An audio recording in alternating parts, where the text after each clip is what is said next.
kahit hindi anak, kahit sabihin na lang natin, karaniwang mamamayan, nahihiya ako sa ginawa natin sa ating dating Pangulo. Kumbit ako, si Senator Amy Marcos, kung saan man ako pumupunta, dinadala-dala ko siya. Kasi sinasabi ko sa kanya, hindi ako ang magbabalik kay dating Pangulong Duterte sa Pilipinas. Dahil ang kapatid mo ang nagpadala sa kanya sa Hague, ikaw ang magbabalik sa kanya sa Pilipinas. Kailangan ko po gawin ito kanina, si Senator Amy, sabi ko sa kanya, huwag mo ako kasapin kasi hindi pa tapos yung speech ko. Ginagawa ko siya. Tapos habang kumakanta si Jimmy Bondoc, gumaganon-ganon ako, pero edit ako ng speech.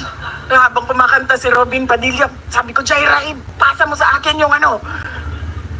Tapos sabi ni Senator Amy, Papa, bakit parang seryoso yung speech mo? Bakit ano? Siniseryoso mo yan? Sabi ko, trabaho ko kasi.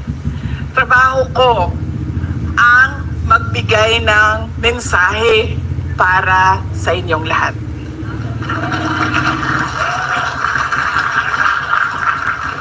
Isang maisog na pagbati para sa lahat ng mga Pilipino dito sa Malaysia at sa lahat ng mga Pilipino sa buong mundo na nanonood sa ating live streaming na nagtitipon at nagdiriwang ng Araw ng Kalayaan. Isang maisog na pagbati sa lahat ng mga Pilipinong nagmamahal sa Pilipinas at patuloy na naninindigan sa kabila ng panganib na dala nito. Katulad ninyong mga overseas Filipino workers.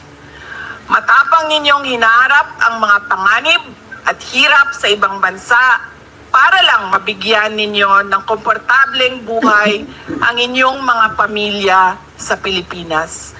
Kami po ay nagpapasalamat sa patuloy ninyo na suporta sa ating bayan at sa pag-aalaga ninyo sa inyong mga pamilya na nandun sa ating bayan. Ang inyong mga sakripisyo at tapang ay nagsasalamin sa lalim ng inyong pagmamahal sa inyong pamilya. At dito rin natin nakikita ang inyong malasakit para sa Pilipinas. Ang ating pangarap ay lumaya sa kahirapan at maging matatag ang bansa. Kapag matatag tayo, maganda ang ekonomiya. At kapag maganda ang ekonomiya, may kabuhayan at hanap buhay ang mga Pilipino. Posibleng hindi na kailangan maging OFW.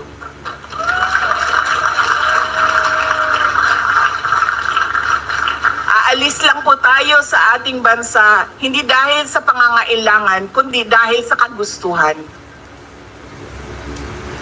Sa ating pagdiriwang ng Araw ng Kalayaan, tandaan natin ang mga sakripisyo ng ating mga bayani na dahil sa kanilang pagmamahal sa Pilipinas ay walang takot na itinaya ang kanilang buhay at lumaban.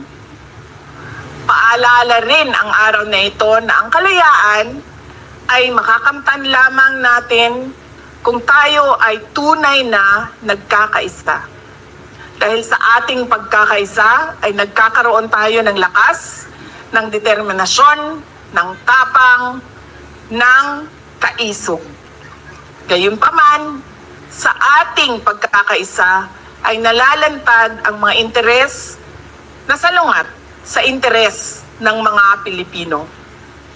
Nabubunyag ang tunay na kulay at nalalantad ang kanilang pagbabalat kayo.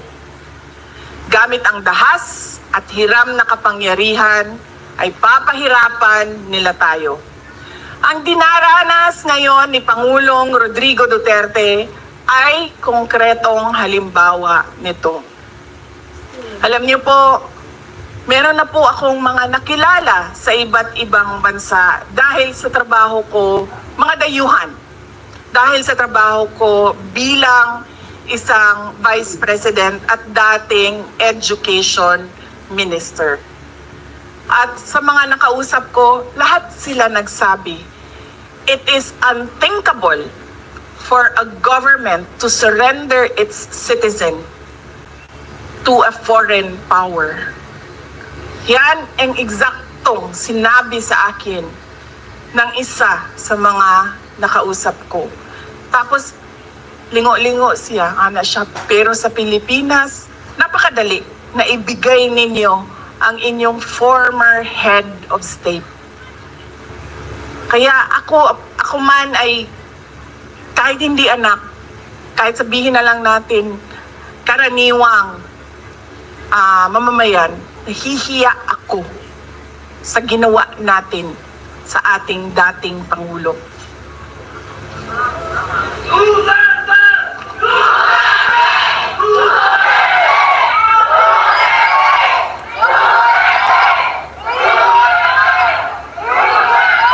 At syempre, inimbita ko si Senator Amy Marcos, kung saan man ako pumupunta, dinadala-dala ko siya. Kasi sinasabi ko sa kanya, hindi ako ang magbabalik kay dating Pangulong Duterte sa Pilipinas. Dahil ang kapatid mo ang nagpadala sa kanya sa Hague, ikaw ang magbabalik sa kanya sa Pilipinas.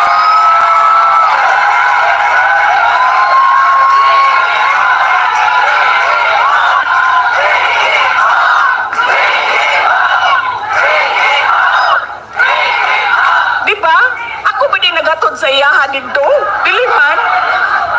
Diba? O, iyahang iksuon man, di ikaw ang magbalik ana dito sa mua sa Davao. Kaya dala-dala ko yan siya lagi, kahit saan ako pumunta. Kasi alam nyo, bakit? Kahit saan din ako pumunta, lahat ng Pilipino nagsasabi, iuwi mo sa akin. Sinasabihan ako, kahit nung bata sa kampanya namin sa Manila, maliit na bata na pagbaba ko sa stage, mukha siyang mga 8-9 years old. Sabi niya sa akin, ibalik mo si Tatay Digong. Ha? Bakit ako? Ikaw! Diba? Kaya dala-dala ko yan siya. Kahit saan. Para siyang naka-hostage. Bibitawan ko lang yan siya kapag si dating Pangulong Duterte ay nabalik na sa Davao City.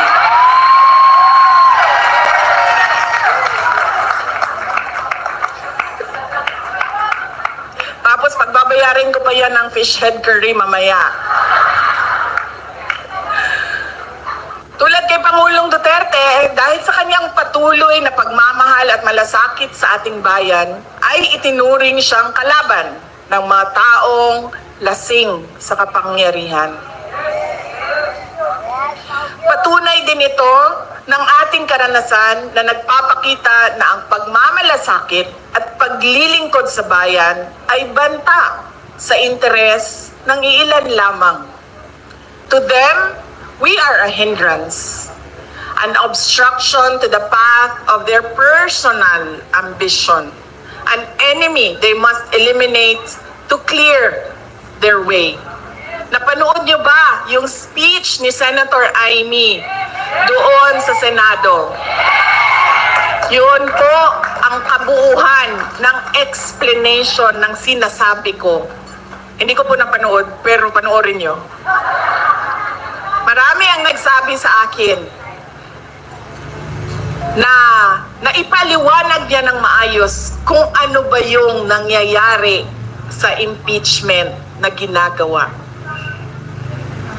The attacks are cowardly, yet openly disingenuous and arrogant, absence of basic human decency and respect for the rule of law, typical of people drunk in power. Pero nananatili tayong nakatayo dahil ang pinaglalaban natin ay tama at totoo. We remain strong, steadfast, and grounded in truth, integrity, and faith in the hand of God. The that will move in ways we cannot comprehend at this point. Justice bends to the truth, and we are ever more resolute in our fight for the Philippines. Kalayaan, kinabukasan, yung ating KKK,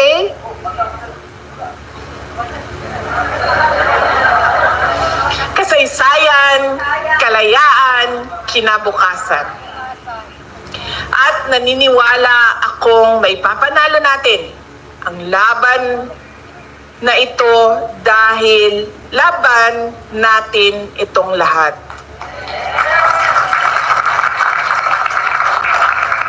Maipapanalo natin ito sa kabila ng mga banta, pananakot, pagmamalabis at bangis. Tandaan natin na walang silbi ang anumang hadlang sa nagkakaisang mamamayan. Mga kababayan, alam na natin lahat kung ano ang problema ng ating bayan. Dahil nagrereklamo tayo araw-araw. Kami na nandoon sa Pilipinas, nararamdaman namin araw-araw. Example na lang, yung tagtag ng EDSA araw-araw. Kaya ang consultation namin ngayon ay hindi kung ano yung reklamo, kundi kung ano yung naisip ninyo at nakita ninyong solusyon. Nakita ninyo sa ibang mga bansa, kung saan kayo ay nanirahan, kung saan kayo ay nagtrabaho. Whether by choice or by force, you have lived and worked abroad. You have witnessed effective systems and thriving communities. What best practices from other countries should be adopted in the Philippines? What changes would you like to see for a better future? Sa konsultasyon na ito, nais naming marinig mula sa inyo ang inyong mga karanasan sa ibang bansa upang mabago natin ang direksyon ng ating bayan. We should demand change. We should fight for change. Ang araw ng kalayaan ay maging inspirasyon sana natin para patuloy na maging tapat na mga Pilipino. Tulungan po natin ang Pilipinas, huwag tayong mapagod sa pakikipaglaban para sa magandang kinabukasan ng ating mga pamilya, lalong-lalo na ng ating mga anak. Huwag nating ipagkunulo ang kapwa Pilipino o isuko ang interes ng Pilipinas. May pag-asa po tayo. At bilang mga maisog na mga Pilipino, may magagawa tayo. Mga kababayan, sa ating patuloy na pagkakaisa ay hindi tayo mabubuwal. Hindi tayo matutumba. Hindi tayo mapapabagsak. Maligayang araw ng kalayaan, Pilipinas.